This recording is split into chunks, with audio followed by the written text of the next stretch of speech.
अस्सलाम वालेकुम। I hope आप सब फ़ाइन होंगे। तो आज के इस वीडियो में हम कुछ गाइडलाइंस डिस्कस कर रहे हैं हमारे स्टूडेंट्स के लिए, तमाम ईटा स्टूडेंट्स के लिए जो कि इस कल ईटा टेस्ट में अपीयर होंगे। और आज हम गाइडलाइन वीडियो अपलोड करें ताकि आप लोग को ज़्यादा से ज़्यादा फ़ायदा पहुंच सके। तो इस वीडियो में हम डिस्कस कर रहे हैं किस तरह से आपने अपने आंसर शीट को हैंडल करना है, किस तरह से आपने क्वेश्चन पेपर को हैंडल करना है, किस तरह से आपने अपने आप को टेस्ट के दौरान टेंशन फ्री रखना है। क्योंकि बहुत ज़्यादा स्टूडेंट टेस्ट के टाइम पर टेंशन ले लेते हैं और उसकी वजह से काफ़ी इश्यूज़ हो जाते हैं। कुछ छोटी छोटी मिस्टेक्स भी स्टूडेंट कर लेते हैं जिसकी वजह से उसको बहुत ज़्यादा इश्यूज़ एंड पर होता है। तो इस वीडियो को अपने लास्ट तक देखना है, हर एक स्टेप को आप लोगों ने सोच समझ कर देखना है और उस पर अमल भी करना है। इंशाल्लाह आप लोग को बहुत ज़्यादा फ़ायदा होगा आप लोगों के टेस्ट में। सबसे पहले हम बात करते हैं आंसर शीट की। मेरे सामने आप लोग आंसर शीट देख रहे हो, आप सबके सामने यहाँ पर एक आंसर शीट है। देखो आप ये देख सकते हो, ये हमारे पास ईटा का ऑफिशियल आंसर शीट है। ठीक है, ये 2019 तक यूज़ हो रहा था, उसके बाद पीएमसी आई थी। तो अब ये इस साल यूज़ होगा नहीं होगा, लेकिन ज़्यादा चांसेस है कि यही यूज़ होगा। इसमें 200 क्वेश्चन है, ये 10-10 में डिवाइड हुआ है। देखो मैं आपको ये बता रहा हूँ, यहाँ से लेकर यहाँ तक 10 है, फिर ये देखो यहाँ से स्टार्ट हुआ है। देखो ये गलती नहीं करना, यहाँ पर 10 एंड हुआ है तो यहाँ से 11 स्टार्ट नहीं हुआ। मेक श्योर, ठीक है, कि आप लोगों को पता हो यहाँ से फिर 11 स्टार्ट हुआ है। तो आप लोगों ने इस डायरेक्शन में जाना है। जब ये फुल फिल हो जाए सारा, फिर आप लोगों ने सेकंड में आना है और इसमें इस तरह जाना है। तो इस चीज़ का आप लोगों ने बहुत ज़्यादा ख्याल रखनी है, ठीक है। क्योंकि हमारे अपने टेस्ट में जब हम अपना एक संडे टेस्ट कंडक्ट कर रहे थे तो उसमें स्टूडेंट ने यही मिस्टेक किया था कि 10 से डायरेक्टली यहाँ से उसने स्टार्ट किया था। क्योंकि स्टूडेंट को पता नहीं होता जब तक आप यहाँ पर नंबर्स को ना देखो। तो आप लोगों ने गौर से देखना है एक एक नंबर को, उसके बाद आप लोगों ने फिल करना है। ये पॉइंट नंबर 1 होगा जो कि स्टूडेंट मिस्टेक करते हैं। पॉइंट नंबर 2, ये मैं आंसर शीट के पहले डिस्कस कर रहा हूँ, उसके बाद हम क्वेश्चन पेपर की तरफ जाएंगे। उसके बाद आपने ये देखना है कि यह आपके पास पेपर कोड होता है। आपके पेपर पर एक कोड होगा, या तो वो ए होगा, बी होगा, सी होगा, कोई भी होगा। आप लोगों ने वो पेपर कोड भी यहाँ पर मस्ट लिख देना है, ठीक है, अगर हुआ तो। ठीक है, क्योंकि मैं प्रीवियस की बेस पर बता रहा हूँ। अगर ये हुआ तो आप लोगों ने उस कोड को फिल करना है। फॉर एग्जाम्पल आपके पेपर में यहाँ पर लिखा हुआ है कि कोड नंबर बी, यहाँ पर इस तरह लिखा होगा कि कोड बी, आपने यहाँ पर जाकर बी को फिल कर देना है। गलत को फिल नहीं करना, क्योंकि फिर आंसर शी उसी के साथ चिक होगा। पॉइंट नंबर 2, अगर यहाँ पर ये ऑप्शन हुआ बोर्ड वाला, तो आप लोगों ने यहाँ पर फॉर एग्जाम्पल आप मराकन बोर्ड से, तो आपने यहाँ पर एम के लिख देना है। वहाँ पर आपको गाइडलाइन बताएंगे। पहले वाले आपने एम फिल कर देना है, एम को आपने तलाश करना है, एम इज हियर। दूसरे में आपने के फिल करना है, के इज हियर। ठीक है, तो ये आप लोगों ने इस तरह कर देना है। उसके बाद यहाँ पर रोल नंबर होता है, आपका जो रोल नंबर होता है आपने यहाँ पर लिख देना होता है। और यहाँ पर एग्जाम्पल इस लाइन में 7 हो तो आपने इस लाइन में जाकर नीचे 7 को फिल करना है। फॉर एग्जाम्पल यहाँ पर आपका 8 लिखा गया हो तो आपने नीचे आकर यहाँ पर 8 फिल करना है। ऐसा नहीं करना कि आप यहाँ पर 2 भी फिल करो फिर वो 3 भी यहाँ फिल करो, फिर ये गलत कंसीडर होगा और आपके मार्क्स कैलकुलेट नहीं होंगे। तो पॉइंट नंबर 2 आपने ये मस्ट कर देना है। पॉइंट नंबर 3, यहाँ पर नेम पर भी आपका सेम मेथड अप्लाई होता है जिस तरह आपने यहाँ पर रोल नंबर पर अप्लाई किया था। और यहाँ पर आप लोगों ने अपना नेम ज़रूर लिख देना है। यहाँ पर आपका रोल नंबर, यहाँ पर आपका सिग्नेचर और यहाँ पर आपका डेट, जिस डेट पर आप टेस्ट दे रहे हो, तो कल वाला डेट। ठीक है, तो ये हमारे पास आंसर शीट के हवाले से कुछ इंपॉर्टेंट। अब हमने आना है क्वेश्चन की तरफ। हम आपका जो क्वेश्चन पेपर होते हैं उसकी तरफ हम आ रहे हैं। और अब यहाँ पर बहुत इंपॉर्टेंट बात है जो कि आप लोगों ने ज़रूर याद रखनी है। पॉइंट नंबर 1, आपके जहन में ये होना चाहिए, जो कि आपको पता होना चाहिए कि इस क्वेश्चन में कोई भी नेगेटिव मार्किंग नहीं है। जब नेगेटिव मार्किंग नहीं है तो आपने पूरा का पूरा पेपर अटेम्प्ट करना है, ठीक है। लेकिन किस तरह से करना है वो मैं अब आपको बताऊंगा। आपने पूरा पेपर अटेम्प्ट करना, पहला पॉइंट आपके जहन में होना चाहिए। सेकंड पॉइंट ये कि आपको पता होना चाहिए कि ये पेपर एक ख़ास रेशो पर बनता है, जिसमें से हमारे पास कुछ परसेंटेज डिफिकल्ट क्वेश्चन का होता है, कुछ परसेंटेज इजी क्वेश्चन का होता है, कुछ परसेंटेज मॉडरेट क्वेश्चन का होता है। ये उस रेशो पर बना होता है। तो फॉर एग्जांपल आपके सामने कोई डिफिकल्ट क्वेश्चन आता है तो आपने स्ट्रेस नहीं लेना, टेंशन नहीं लेना। आपने ये जहन में रखना है कि इस पेपर में हमारे पास कुछ पोर्शन जो होगा वो डिफ़िकल्ट भी होगा। तो ये पॉइंट आपके जहन में होना चाहिए, तो आपको वहाँ पर अपने टेंशन नहीं लेना। थर्ड पॉइंट जो हम डिस्कस कर रहे हैं यहाँ पर वो ये है, स्टूडेंट को मसला होता है कि जब भी वो पेपर अटेम्प्ट करते तो वो टेंशन लेते। फॉर एग्जांपल वो इस पेपर पर आते तो एक एक क्वेश्चन के बाद उसका टेंशन बढ़ जाता है, बहुत स्ट्रेस वो लेते। एक एक डिफिकल्ट क्वेश्चन जब वो करता है ना तो उसका बहुत ज़्यादा उसको बहुत ज़्यादा स्ट्रेस होता है। एक क्वेश्चन जब वो गलत करता है उनको पता चल जाता है कि क्वेश्चन मुझे नहीं आ रहा, ठीक है। तो आप लोगों ने क्या करना है, एक मेथड में बता रहा हूँ उसको मस्ट आप लोगों ने फॉलो करना है। ये बहुत ज़्यादा इंपॉर्टेंट है, ठीक है। ये एक मेथड आपको बाकी तमाम स्टूडेंट से डिफरेंट बना सकता है और बहुत ज़्यादा फ़ायदा आपको दे सकता है। आपने क्वेश्चन को स्टार्ट किया, ठीक है, अपने पेपर को आपने स्टार्ट किया, क्वेश्चन नंबर 1 आप कर रहे हो, ये आपका क्वेश्चन है, आपको ईजी लगा, आपको आ रहा है, ठीक है, आप 100% श्योर हो। पहली चीज़ आपने जो करनी, क्वेश्चन के स्टेटमेंट को 2 बार रीड करना है, ठीक है, क्वेश्चन के स्टेटमेंट को 2-3 बार रीड करना है कि आपको गिवन क्या है और आपसे मांग क्या रहे। यहाँ पर भी अक्सर क्वेश्चन स्टूडेंट कंफ्यूज होते हैं। 80% क्वेश्चन आपका तब सॉल्व हो जाता है जब आपको पता चल जाता है कि मुझे गिवन क्या है और मुझे रिक्वायर्ड क्या है। जब आपको ये पता चल जाए तो आपका 80% क्वेश्चन सॉल्व खुद हो जाता है। बाकी आपने 20% एफर्ट लगाना होगा, और वो कैसे लगाना होगा, ठीक है। तो आपने यहाँ से सबसे पहले क्वेश्चन को 2-3 बार रीड करना है, वहाँ से थोड़ा सा डेटा निकालना है यहाँ पर कि मुझे गिवन क्या है, मुझे रिक्वायर्ड क्या है, ठीक है। आप देखो कि या क्या ये जो चीज़ें मुझे गिवन है, ठीक है, इससे मेरा रिक्वायर्ड चीज़ हासिल हो सकती है, नहीं हो सकती, नहीं हो सकती। आप ऊपर सिनारियो को देखें कि मुझे सिनारियो किस तरह गिवन है, आप सिनारियो को देखें। अगर आपके पास कोई ग्राफ बन सकता है, आप ग्राफ बना लो। फॉर एग्जांपल प्रोजेक्टाइल का मोशन, तो मैं आपको यही सजेस्ट करूँ कि आप मस्ट वहाँ पर कोई ना कोई ग्राफ बना लें। अगर आप वहाँ पर ग्राफ बनाएंगे तो उधर से भी आपको काफ़ी ज़्यादा फ़ायदा होगा और काफ़ी पॉइंट्स आपके क्लियर हो जाएंगे। ऑल राइट, तो ये पॉइंट नंबर 1 है कि जहाँ पर आपको ज़रूरत हो अपने छोटा सा डायग्राम ज़रूर बनाना है अपने जो आपके पास रफ वर्क। देखो, एक बात मैं भूल गया स्टार्ट में, रफ पेजेस आप नहीं ले जा सकते अपने साथ, लेकिन आपको वो रफ पेजेस पेपर के एंड पर 1 या 2 पेपर वहाँ पर होते हैं, वाइट पेजेस होते हैं, उनको आप यूटिलाइज कर सकते हो रफ वर्क के लिए। और साथ साथ में ये जो आपके पास वाइट स्पेसिस है यहाँ पर, इसको भी आप यूटिलाइज कर सकते हो for free space, okay, for rough work, okay. यहाँ पर मैंने आपको बताया कि आपने यहाँ से डेटा निकालना है, रिक्वायर्ड आपके पास पता होना चाहिए, आपको पता होना चाहिए कि मेरे रिक्वायर्ड चीज़ क्या है। और साथ में अगर ये ऐसा क्वेश्चन है जहाँ पर आपको डायग्राम की ज़रूरत हो, आपने करना है। प्री पालिंग में डायग्राम की ज़रूरत होती है, प्रोजेक्टाइल में डायग्राम की ज़रूरत होती है, ठीक है। इवन एवरेज जब आप फाइंड करते हो तब भी आप एक रफ सा अपने ज़हन के लिए खाका बनाते हो कि हाँ ये किस तरह ये सब कुछ हो रहा है, तो काफ़ी चीज़ें आपके उसमें कवर हो जाते हैं। तो डायग्राम मस्ट है, आप बना लिया करो छोटा सा डायग्राम, वहाँ पर अपना कॉन्सेप्ट आप ईजिली अप्लाई हो सकता है। अगर हवा में बातें करोगे, हवा में कॉन्सेप्ट अप्लाई करोगे, तो वहाँ पर कॉन्सेप्ट अप्लाई बहुत कम होता है, बहुत कम चांसेस होते हैं कि आप करेक्ट कर लो उसको। तो ये आपको आ रहा है, आपने कॉन्सेप्ट निकाला, डेटा निकाला, सब कुछ आपको आ रहा है, ये क्वेश्चन आपका हो गया, मतलब कर दिया आपने, कमाल कर दिया आपने, ये क्वेश्चन आपको आ गया।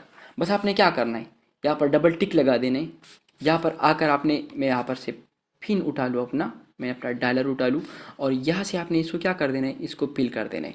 मैं इसको बबल शीट को थोड़ा सा जूम करूँ, यहाँ से आपने क्या करना है, फिल करना है। अभी मैं क्या फिल कर रहा हूँ, ये तो मैं गलत तरीका है, फिलिंग का गलत तरीका है, ये आपने नहीं करनी। आपने क्या करनी है, फॉर एग्जाम्पल क्वेश्चन नंबर 1 में डी करेक्ट है, फॉर एग्जाम्पल। यहाँ पर एक और पॉइंट भी बहुत इंपॉर्टेंट जो कि स्टूडेंट मिस्टेक करते हैं, वो ये यहाँ पर ऑप्शन डी तक है, और यहाँ पर मुझे आंसर शीट में क्या गिवन है, ई तक गिवन है। कुछ स्टूडेंट क्या करते हैं, यहाँ पर तो उसको डी नज़र आ जाता है कि सबसे लास्ट में, वो ये नहीं देखते कि यहाँ पर ये डी लास्ट पर नहीं है, ई लास्ट पर है। तो आपने ई को फिल नहीं करना, आपने ई को फिल किया ना, आपका पेपर गया, आपका क्वेश्चन भी गया, ठीक है। दोबारा आप नहीं कर सकते फिर, ये कोई ये नहीं कि आप रबड़ उठा लो। अब यहाँ पर गलतियाँ मिटाने की गुंजाइश नहीं होती आपके साथ, गलती आप मिटा नहीं सकते। यहाँ पर आपने ई नहीं करना, यहाँ पर डी करेक्ट है, इवन ये लास्ट पर भी है, तब भी आपने यहाँ पर डी को मार्क करने हैं। और ये मैंने गलती से किया, मैंने डी करना है अभी फॉर एग्जांपल। तो क्या फिलिंग का तरीका क्या है, यहाँ ऐसे करना है, एंड से स्टार्ट करना है। देखो ये पेंटागॉन्स है, these are not circles, these are not cubes, these are not rectangles, these are pentagons। 1 2 3 4 5 6 7, ओ ये तो हेक्सागन बन गया, हेक्सागन है, ठीक है। तो ये हेक्सागन है, तो आपने सोचना है, यहाँ पे आपने पिलिंग करनी है, आपने ऐसी करनी है। देखो एंड से एंड एजिस से स्टार्ट किया, देखो मेरा हाथ कांप रहा है, ठीक है, तो आपके हाथ कांपने नहीं चाहिए, ये मेरा हाथ कांप रहा है। देखो देखो अब एंड पर क्या करो, जल्दी जल्दी जल्दी जल्दी, ये देखो ये मेरे साथ हो गया, बहुत ज़बरदस्त, कितना अच्छा लग रहा है। खैर अच्छा तो नहीं लग रहा, लेकिन फिर भी जब आप पेपर पर करोगे ना बहुत अच्छा लगेगा, ठीक है। तो ये हो गया पहला पॉइंट। आप क्वेश्चन नंबर 2 पर आप जाते हो, आपको तो नहीं आ रहा है क्वेश्चन, और आप काफ़ी सोच रहे हो, आपका बहुत ज़्यादा आप टेंशन में आ रहे हो कि अब क्या होगा, ये तो मुझे नहीं आ रहा। अब यहाँ पर हमने करेज बिल्ड करना है, अपने लिए करेज बिल्ड करना है और अपने आप को टेंशन फ्री करना है। जब इनिशियली आपका स्टार्ट अच्छा हो गया और आपको स्टार्ट में एक क्या कहते हैं उसको, वो हम क्या कि स्केप फिलासफी में स्टूडेंट को हमेशा समझाता हूँ कि आपको एक स्केप फिलासफी स्टार्ट में मिल जाए ना, फिर आपका मज़े ही मज़े। तो अपने स्टार्ट में करेजमेंट लेनी है, आप अपने स्ट्रेस हटानी है स्टार्ट में। तो ये क्वेश्चन पर आप कंफ्यूज है, टेंशन में आ रहे हो, इस क्वेश्चन को आपने छोड़ देना है। छोड़ना भी है तो क्या करना है, क्वेश्चन नंबर 1 आपने कर दिया, वो आपको आ रहा था 100%, वो आपने दो टिक लगा दिए। क्वेश्चन नंबर 2 भी आपको आ रहा है, लेकिन आपसे टाइम ले रहा है, आप सोचना बहुत टाइम दे रहे हो, आपको ये आपका फर्स्ट टाइम है कि आप पेपर से वन टाइम गो थ्रू हो रहे हो, फॉर द फर्स्ट टाइम आप पेपर से गो थ्रू हो रहे हो, तो इस टाइम अपने करेज बिल्ड करना है। और क्वेश्चन नंबर 2 को आपने क्या कर देने, आपने लगा देने डबल स्टार। आपने डबल स्टार लगा दिया कि ये मुझे आता है लेकिन मुझसे टाइम ले रहा है, मैंने सोचना होगा और मुझे इस टाइम पर ये नहीं करना, आपने इसको छोड़ देना है। ठीक है, आपने छोड़ दिया इस क्वेश्चन को। क्वेश्चन नंबर 3 पर आप गए, वो आपको आ रहा है, आपके वारे नहीं आ रहे, आपके मज़े ही मज़े। आपने क्वेश्चन नंबर 3 को कर लिया, आपको आ रहा है, ईजी है। यहाँ से आपकी जो क्या कहते हैं उसको, escape velocity है ना, उसमें इजाफा हो रहा है। और आप क्या कहते हैं उसको, मैं क्या बताऊँ आपको, मज़े ही आपके। यहाँ से भी आपको फ़ायदा होगा क्योंकि एक आपका ठीक हो गया, दूसरा भी आपका ठीक हो गया।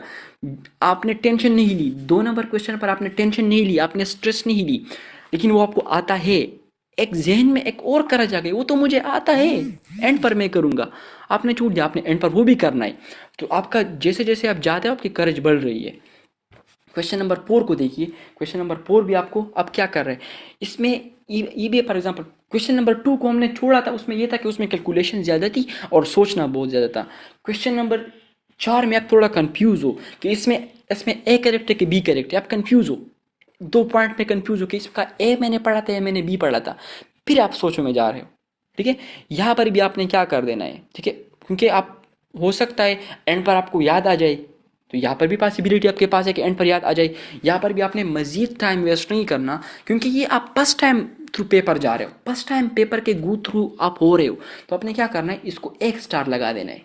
ओके, अच्छा, अब आप गए क्वेश्चन नंबर 5 पर, वो अगेन आपको आ रहा है, आपके तो मज़े ही मज़े। ठीक है ना, ब्रिज रेक्टिफायर आपने कर दिया और मज़े ही मज़े।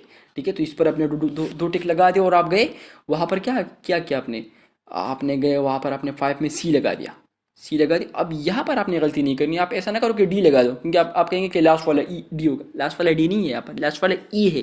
यहाँ पर आप सी लगा लो, यहाँ पर मज़े मज़े के साथ इसको क्या करो, फिल करो। ठीक है, मैंने मज़े मज़े के साथ इसको फिल कर दिया। आपके अगेन मज़े है, एक और क्वेश्चन आपने कर दिया विदाउट टेकिंग इन स्ट्रेस। देखो, ये वीडियो जो बच्चा नहीं देखेगा वो पेपर में क्या है, वो स्ट्रेस में जाएगा। और आप लकी हो, आप एक ऐसी वीडियो देख रहे हो कि आपको फायदा हो रहा है। ठीक है, तो मैं आपको मजीद यहाँ पर समझाता हूँ। वेट, मेरा पिन किधर गया। देखो, अब अगर हम फॉर एग्जांपल एक स्टूडेंट यहाँ पर पहुँच गया, क्वेश्चन नंबर 6 पर वो हो गया। अब देखो, मैं आपको एक बात बता दूँ, ये चीज़ क्यों इंपॉर्टेंट है, मैं आपको जो चीज़ें बता रहा हूँ क्यों इंपॉर्टेंट है। देखो, ये इसलिए इंपॉर्टेंट है, एक स्टूडेंट है ना, उसने मेरी वीडियो नहीं देखी है। ठीक है, उसने मेरी वीडियो नहीं देखी, जब वो पेपर में बैठेगा तो वो स्ट्रेस लेगा। स्ट्रेस किस तरह से लेगा, जब जैसे जैसे वो डिफ़िकल्ट क्वेश्चन करेगा वो आगे जाएगा, उसके स्ट्रेस मतलब मजीद वो स्ट्रेस लेगा, क्योंकि उसने मेरी वीडियो एक नहीं देखी। दूसरी बात ये, वो हर एक क्वेश्चन पर टाइम लगाएगा, ये वो इस क्वेश्चन पर टाइम लगाएगा और ये क्वेश्चन उनको नहीं आ रहा, फिर भी वो पहले फर्स्ट टाइम पेपर से जा रहा है और वो इस पेपर क्वेश्चन पर बहुत टाइम लेगा। जब वो इस क्वेश्चन पर बहुत टाइम लेगा तो उसके स्ट्रेस में इजाफा होगा। जब स्ट्रेस में इजाफा होगा तो आगे वाला इजी क्वेश्चन भी उसको नहीं आता होगा।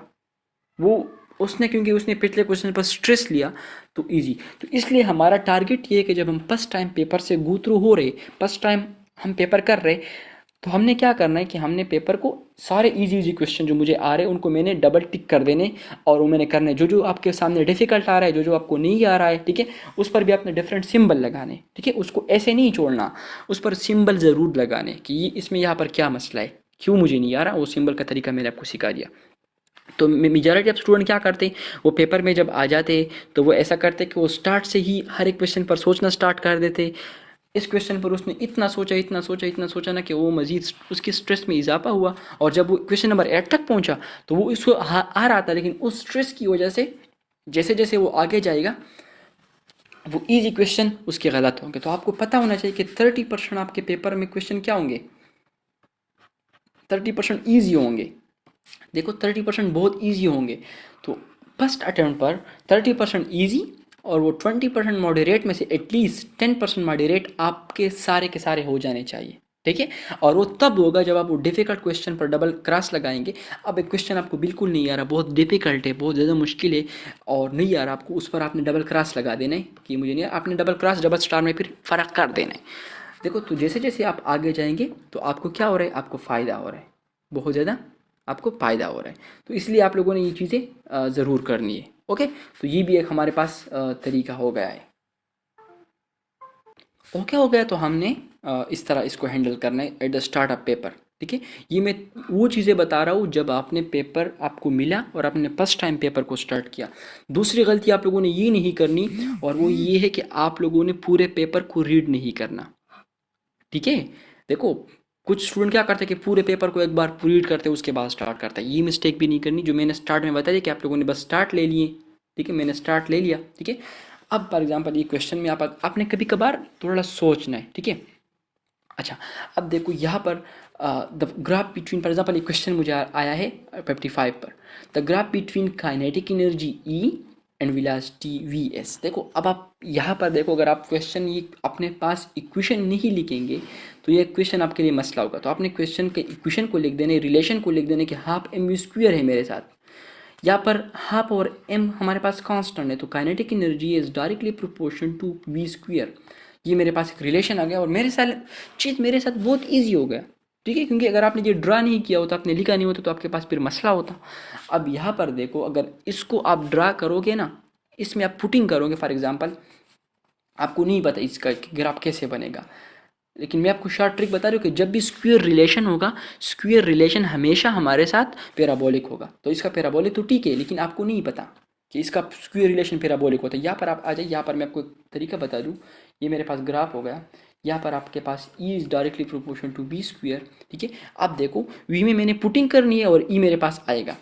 वी में पहले आप 1 पुट करो, ये मेरे पास लेट्स सपोज 1 है, ये मेरे पास 2 है, ये मेरे पास 3 है। ई में वी में पहले 1 पुट करो, आपको ये क्या देगा, 1 देगा। तो ये पॉइंट मेरे पास आ गया। फिर आप -1 पुट करो क्योंकि स्क्वायर रिलेशन है, तो -1 पर भी आपको क्या देगा, 1 देगा। ठीक है, फिर आप 2 पुट करो, आपको 4 देगा। -2 पर भी आपको 4 देगा। इस पॉइंट को अगर आप मिलाएंगे ना, आप मिलाएंगे तो आपके पास ये बन रहा है। ये क्या चीज़ है, ये हमारे पास पैराबोला है। ठीक है, इस तरह का अगर हमारे पास लीनियर रिलेशन होता, फॉर एग्जांपल अगर P is equal to M V की मैं अगर बात करूँ, तो देखो वी के साथ इसका क्या रिलेशन है, पावर 1 रिलेशन है, पी डायरेक्ट टू वी। तो लीनियर रिलेशन हमेशा हमारे पास क्या होगा, स्ट्रेट लाइन आपको देगा। तो ये दूसरा पॉइंट आपके पास होगा जो कि बहुत इंपॉर्टेंट है, अपने इस तरह के क्वेश्चन में करना है, ये पॉइंट अप्लाई करना है। ठीक है, तो ये फर्स्ट टाइम जब आप पेपर से जा रहे हो तो मैंने तरीका बताया कि आपने क्या करना होगा। ठीक है, इजी करज आपने बिल्ड करना है, इजी क्वेश्चन आपने डबल टिक लगा करना है। जो आपको बिल्कुल नहीं है तो उस पर डबल क्रॉस लगा देना है। जो आपको एक तरह के डाउट वाले पर डबल स्टार लगाना है, दूसरे तरह के डाउट वाले पर एक स्टार लगाना है। ठीक है, कहाँ पर एक टिक लगाने, वो सब आप लोगों ने खुद अपने लिए बनाने हैं और वहाँ पर पेपर के स्टार्ट में आपने लिख देने, क्योंकि एंड पर आप भूल न जाओ कि टिक मैंने किस पर्पज़ के लिए लगाया था। ठीक है, तो ये भी एक पॉइंट आपके पास हो गया। अच्छा, अब मैंने दूसरी बार पेपर को स्टार्ट किया और ये क्वेश्चन पर मैंने क्या किया था, मैंने डबल स्टार लगाया था। उस टाइम मैंने सोचना नहीं था, मैंने डबल स्टार लगाया था। और अब मैं दोबारा दूसरी बार में पेपर रीड करने के लिए आऊँ। देखो पहली बार आपने पेपर कर लिया, आपने इजी भी वहाँ से कर लिया, आपने मॉडरेट में से भी 10% कर लिए, तो आपका मेजॉरिटी ऑफ द पेपर हो गया है। अब कुछ क्वेश्चन रहते, अब हमने वो करने और हमने यहाँ पर तुक्का भी लगाना है, हमने एलिमिनेशन मेथड भी यूज़ करना है, सब कुछ हमने यहाँ पर अब करना है। हम क्वेश्चन नंबर 7 की तरफ आते हैं। The angle H C double bond O N formic acid is then the angle H C single bond O N formic acid. अब यहाँ पर देखो, यहाँ पर हमारे पास इक्वल तो नहीं हो सकता, क्योंकि क्यों नहीं हो सकता, क्योंकि देखो पहले तो आपको ये हिंट मिला कि देन यूज हुआ है, इक्वल देन तो कभी नहीं आता। दूसरा हिंट ये है कि जब हमारे पास सेम एटम्स हो, HCO सेम एटम्स है मेरे पास विद डिफरेंट बॉन्ड्स है, तो इसका मतलब है कि we have different bond lengths. If we have different bonds, we have different bond lengths, then angle can never be same. तो देखो initially we have the probability 25%। देखो इसमें से एक ऑप्शन ठीक है, एक ठीक है और 3 गलत है। तो एक लेट्स सपोज ठीक है, एक ठीक है, मैंने वैसे एज्यूम कर रहा हूँ, एक ठीक है 3 गलत है, तो मेरे पास प्रोबेबिलिटी क्या बन रहा है, 75% चांसेस है कि मैं इनकरेक्ट मार्क करूँ, 25% चांसेस है कि मैं करेक्ट मार्क करूँ। ठीक है, इस चीज़ को मैंने इंक्रीज़ करना है, प्रोबेबिलिटी ऑफ 25% को मैंने इंक्रीज़ करना है, probability of the correct option को मैंने इंक्रीज़ करना है। इसको कहते हैं एलिमिनेशन मेथड।